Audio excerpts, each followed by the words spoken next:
If you're something of a DOS gaming fan like me, you'll no doubt have come across this, an all-singing, all-dancing, modern-day ISA sound card called the Orpheus. Created in 2019 by Keropi and his partner in crime Marmes, apologies if I'm mispronouncing that, this 21st century take on the must-have PC gaming accessory of the early 90s incorporates all the lessons they've learned from the iconic cards of the past, offering very high build quality, high compatibility, and very low noise. So what if I told you that they've just released this thing's little brother, the MK8330, which, in my opinion, based on my testing over the past couple of weeks, gets you 90% of the way to an Orpheus for 50% of the price. Sound too good to be true? Well, let me show you. But first, as always, a very quick history lesson.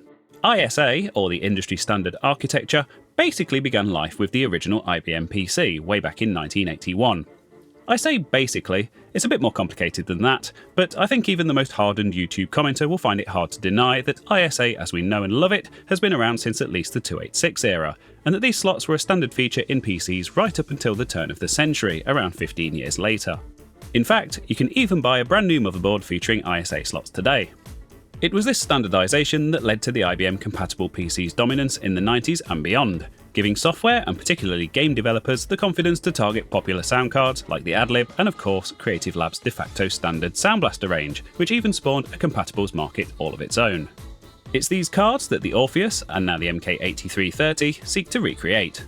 But unlike the old cards from the 90s, these modern interpretations learn from the mistakes of that era to bring us something that would have been very special indeed had it been around at the time.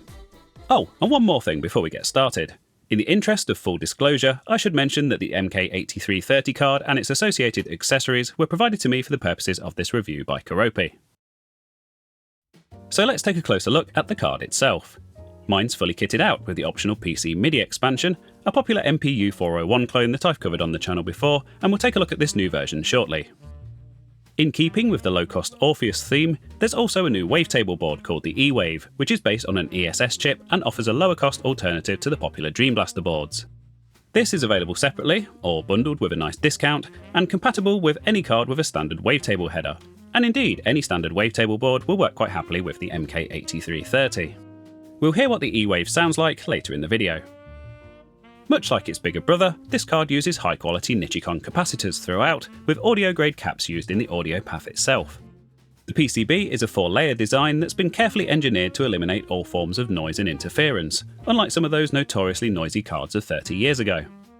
It boasts the usual raft of connectivity, including a PC speaker input, CD audio, and an AC97 standard header for your front panel connectors, should your case offer those. It even has a thoroughly modern SPDIF input and output. Well, modern by the standards we're talking about anyway. There are also jumpers to route the MIDI out however you'd like, including to this rather nifty dedicated 3.5mm to MIDI cable, meaning that you can use the game port and an external MIDI device at the same time without needing a splitter. The heart of the card, as the name might suggest, is the CMI8330 chip. In this case, it's the SoundPro HT1869V+, which was a popular choice for integrated audio on motherboards in the late 90s. Indeed, although this thing was manufactured in 2022, it certainly doesn't look out of place in a 90s PC. So let's stick it in my 233 MMX system and see what it sounds like. The CMI8330 and some of those later chips have picked up something of a bad reputation, mainly due to the fact that they were often poorly implemented on some of those lower cost motherboards I mentioned earlier. I've seen claims in a few places that the 8330 implements a 1-to-1 clone of the original OPL3 chip, as used in the higher end SoundBlaster cards, and although I can't really find any definitive evidence either way, I can say that the OPL3 implementation sounds very authentic. There's a long thread over on the Vogons forums where much smarter people than me pick it apart and look at waveforms and the like, and I'll link to that down in the description. So here's a side-by-side comparison with the genuine OPL3 used on the Orpheus.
The CMI8330 uses FM synthesis just like the original chip, unlike even some of those later PCI SoundBlaster cards themselves, which resorted to using a wavetable.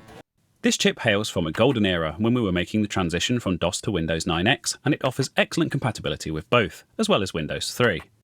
In DOS, it can be a SoundBlaster 16, SoundBlaster Pro, or even an AdLib, and in Windows, it has full Windows sound system support and even support for DirectX 5 3D positional audio, if that's what you're into.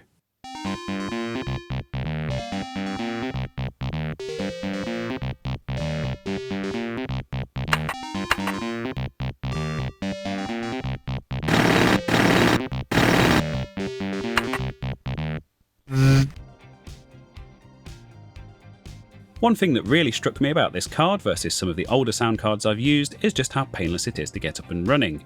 The drivers from the official website just worked straight off the bat in Windows 95, and with some fiddling involving moving a few lines from autoexec.bat to DOSstart.bat, it works great in DOS mode without causing any conflicts in Windows. Being plug and play, there are no jumpers to mess around with. The card has its own DOS configuration utility and even a nice graphical mixer, which is cool. You can even enable 3D audio in DOS, if that's what you're into. So, onto the subject of MIDI and the E-Wave WaveTable board. If you played Dark Forces using a SoundBlaster back in the day like I did, you probably remember it sounding like this.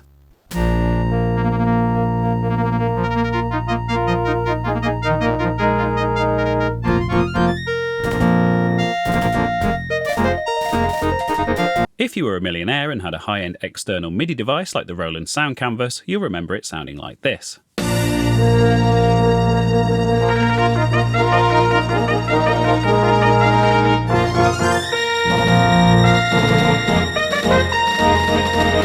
By the way, apologies for not playing a longer clip, but if I do, there's a certain giant evil corporation that wants to claim this video as their own and cover it in ads, and pocket the few pennies raised as a result.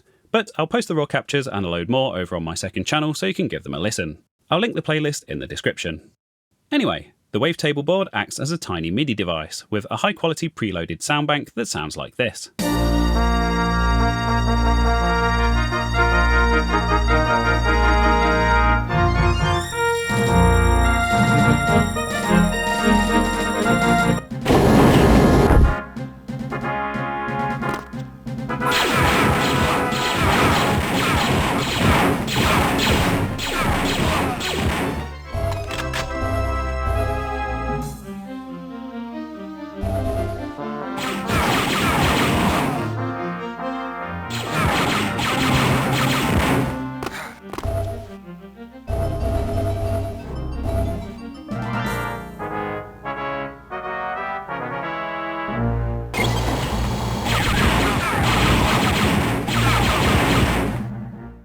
Not bad for a €40 option. I should add that, like most WaveTable cards, this one is ROM based with a built-in sound bank. It actually uses a new old stock chip from an ESS audio drive sound card. If you want to experiment with loading your own sound banks, you'd have to go with a more expensive option like the Dream Blaster. Realistically though, I think the E-Wave is enough of a step up from what the 8330 chip has to offer that it's well worth considering, and certainly a good compromise between FM audio and an expensive external MIDI device, with all the extra cables and desk space that entails. Either way, the MK8330 doesn't suffer from the hanging note bugs of some of the early SoundBlaster cards, where certain notes would just get stuck on like this.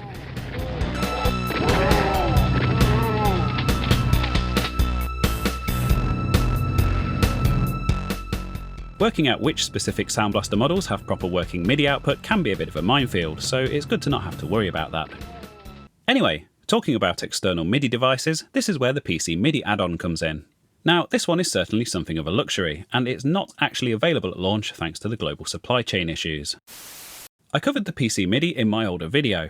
It's basically a modern recreation of the legendary Roland MPU 401 interface, well, the ISA card part of it anyway, and adds a professional grade MIDI output. One of the main benefits is when connecting a Roland MT32, which supports something called Intelligent Mode. It's kind of a whole subject in and of itself, but if you own one of these devices and want to use it to play the older DOS games that support it, the PC MIDI is essential, if a software solution like SoftMPU doesn't work out for you for whatever reason.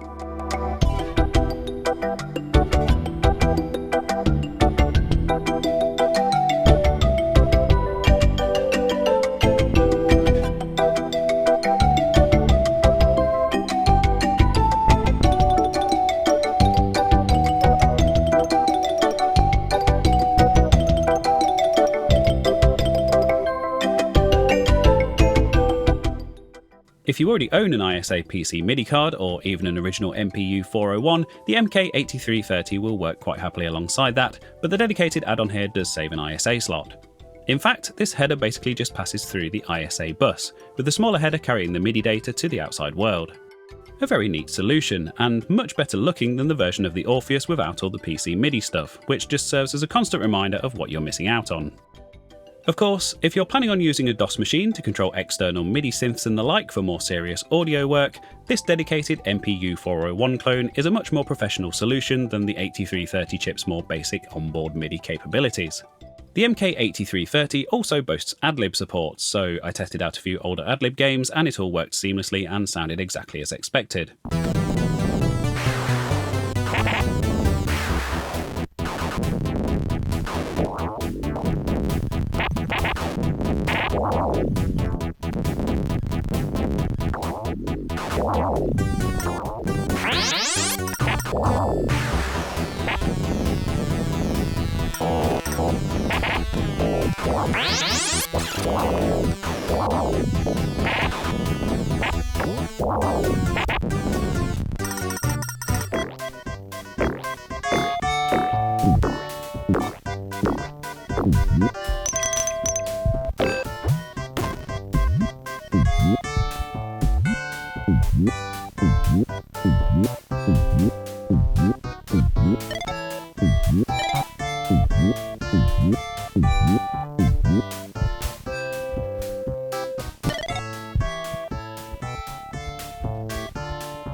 I did find that the DOS configuration utility for this card wouldn't run on the IBM 5162 that I've been fixing up and upgrading in my current series.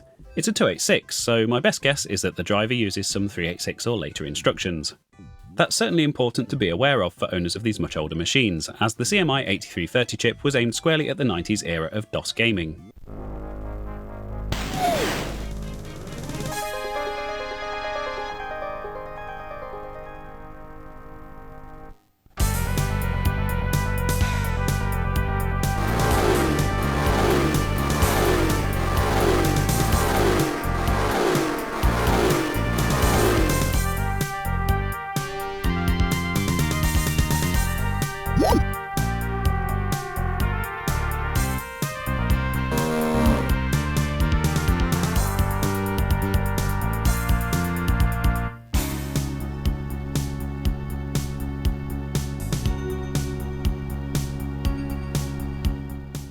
If it's not obvious yet, I like this sound card a lot. In fact, with the prices of those original 90s cards only getting higher as they die out and become more rare, I reckon this should be the default option for anyone building a 386, 486 or Pentium era DOS gaming machine going forward, or of course for adding audio capabilities to such a machine. It's even a very worthy upgrade from a lot of those older cards if you already have one.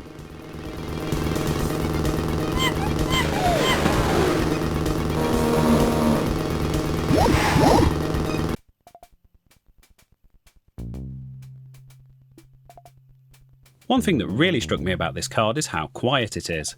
Some cheaper sound cards and onboard audio chips can hum, buzz and make weird electronic sounds when the machine is accessing drives or other devices as a result of poor electrical isolation. I heard absolutely none of that in the hours of testing I've done with the MK8330 so far. Of course, the Orpheus continues to be the gold standard and I'm very happy with mine and will continue to use it in my 486. If you absolutely must have a genuine OPL3 chip and you can absorb the extra cost, then I still think it's worth paying the premium for one. But I reckon the smart money is on the MK8330. I'll leave it to the real experts like Phil's Computer Lab and the like to really pick this thing apart in great detail, and of course there's the thread on Vogons that's linked in the description if you'd like to do some more technical research.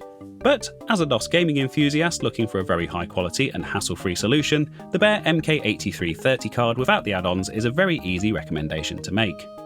Whether those extras are worth the money is a little bit more complicated and depends on what you're going to be using the card for, of course.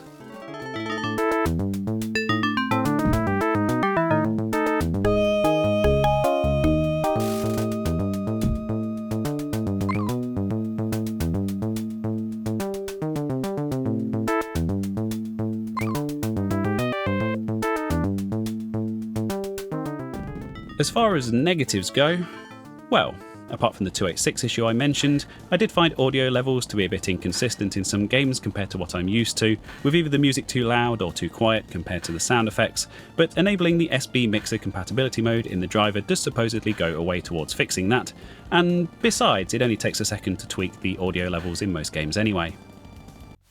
There's also quite a difference in volume levels between Windows and DOS mode, and even between SoundBlaster and AdLib modes, but again, playing with the mixer settings can help even those out, so it's pretty much a non-issue.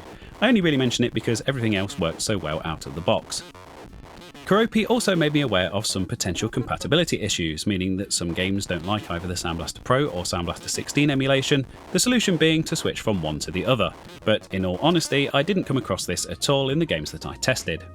In short, I'm really clutching at straws to find anything bad at all to say about this card.